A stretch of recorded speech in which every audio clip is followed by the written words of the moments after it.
10 years ago, during my sophomore year of high school, I discovered a new manga on the Viz Media app called My Hero Academia. And from that opening color spread, I was hooked. Now I have been a fan of Horikoshi for a minute now, as I've read his previous series Barrage, so I knew his artwork and his artistic vision was in a league of its own. And from the beginning, the opening pages of My Hero were breathtaking and vibrant and full of so much life and emotion. I knew that this wasn't just your typical manga and that it was meant to be something more. That feeling was cemented at the end of chapter 1 when Deku rushed in to save Bakugo from the slime monster. Now, I've been reading manga and anime for many years at this point, so I'm not really that impressed by a lot of manga nowadays just because I've seen a lot of the tropes and a lot of same kind of story beats. But this moment really hit me in a level of hype and excitement that I haven't really felt, especially reading manga. But when they animated this episode and I heard you say run for the first time, bro, it was so hype. And then when All Might said to Deku that you too can become a hero, I was locked in. It was game over. I was on the My Hero train for the foreseeable future. There's just something about underdog stories that I really love, and I guess a big part of it is from watching Naruto growing up. But seeing a character like Midoriya with no powers and being told his whole life that he could not be a hero still impress All Might and showcase that he has the true qualities to be a hero, and then being acknowledged by All Might was just honestly so amazing to see. And then seeing Izuku just train and work so hard to master this quirk honestly sparked a lot of motivation in myself. I was not a gym bro back in the day, and I really did not like lifting weights,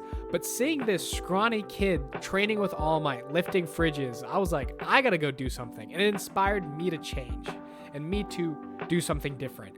And then seeing Midoriya use his quirk during all of the tests to get into UA during the tournament arc where he was breaking his bones left and right, that inspired me to just lift and go heavy in the gym. I was like, if Midoriya is breaking his bones using his power, I can risk bodily injury to lift this weight. And thus, the weeb gym bro was born.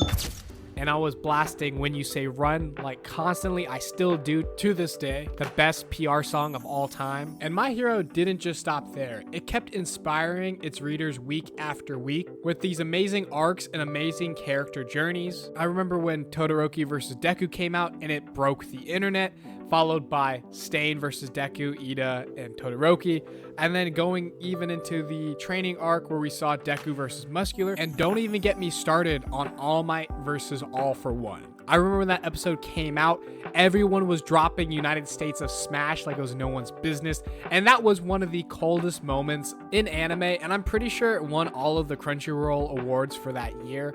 It was peak. But after season 4, it seemed like the community wasn't really rocking with My Hero anymore. The anime was kind of slow and people were kind of ready for it to end. But I totally disagree. I thought that this series had a lot of highs and not really much lows. I do agree that, season 5 was probably one of the hardest to watch, but reading the manga, if you just read it, it was not bad.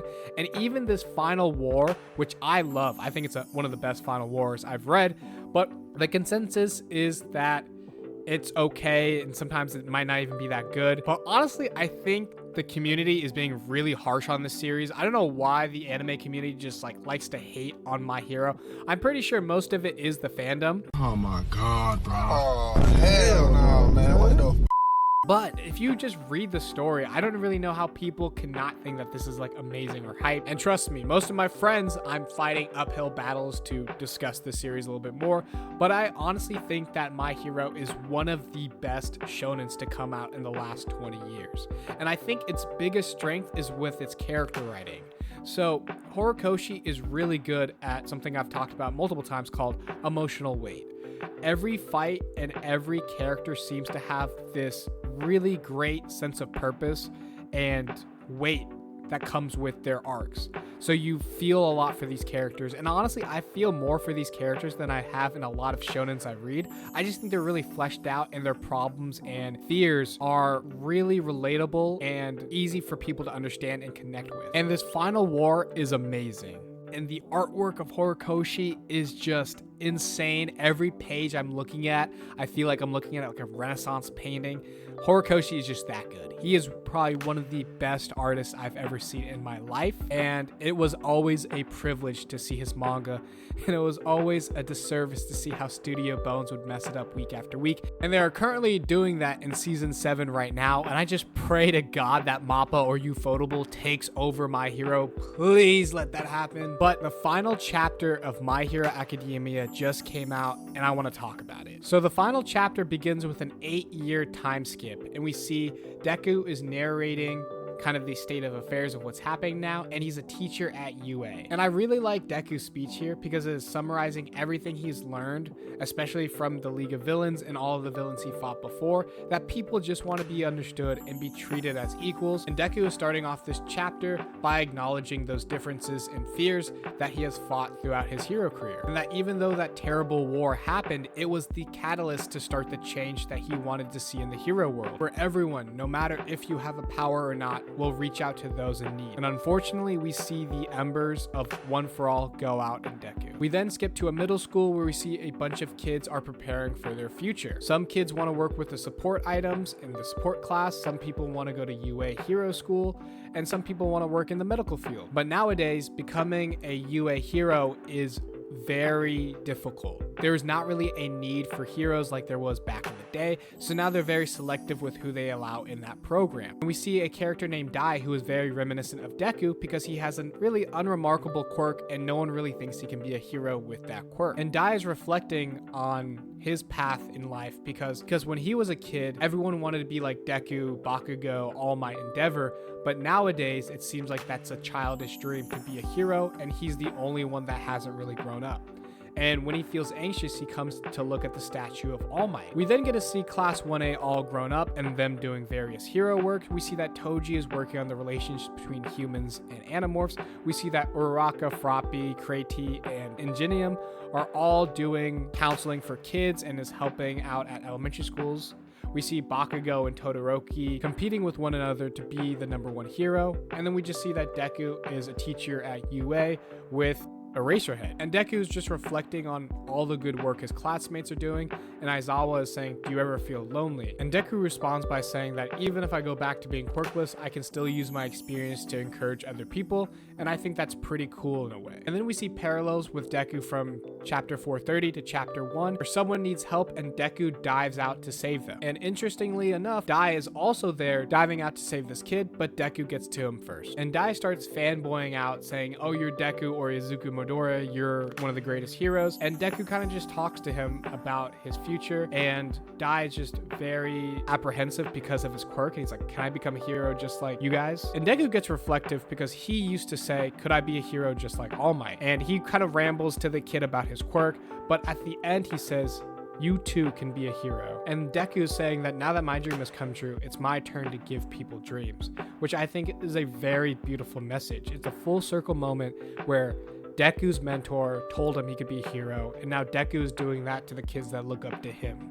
And I think this is a really cool touch, like stylistically, but it says My Hero Academia end, and then you see All Might's hand come out and then grab the end and crush it. And we get to see a dialogue with All Might and Deku. They're talking and catching up, and All Might presents Deku with a mech suit similar to the one he wore 8 years ago, and he is saying that with all the advances in technology, we were able to create this mech suit. And it's very expensive, but Bakugo led the charge for Class 1A to all chip in so they could afford to do this for Deku. And All Might ends this by saying, take this to heart. This is a power that you have earned fair and square, which is direct parallel to what All Might told Deku back when he gave him One for All. He said, you have earned this power fair and square. And then you see Bakugo reaching his hand out to Deku saying, let's go. And before Deku jumps out, he turns around and sees Shigaraki. No matter how much time has passed, Deku will never forget Shigaraki in the League of Villains, and it is up to him to keep their memory alive and change society for the better so people won't end up like Shigaraki ever again.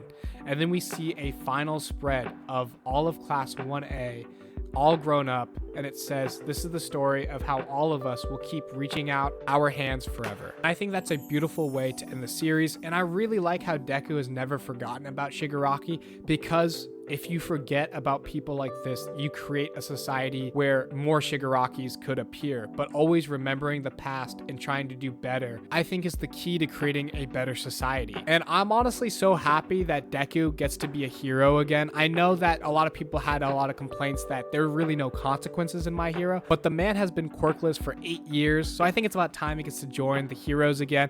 And also, I'm really glad that he has beaten the fast food worker accusations.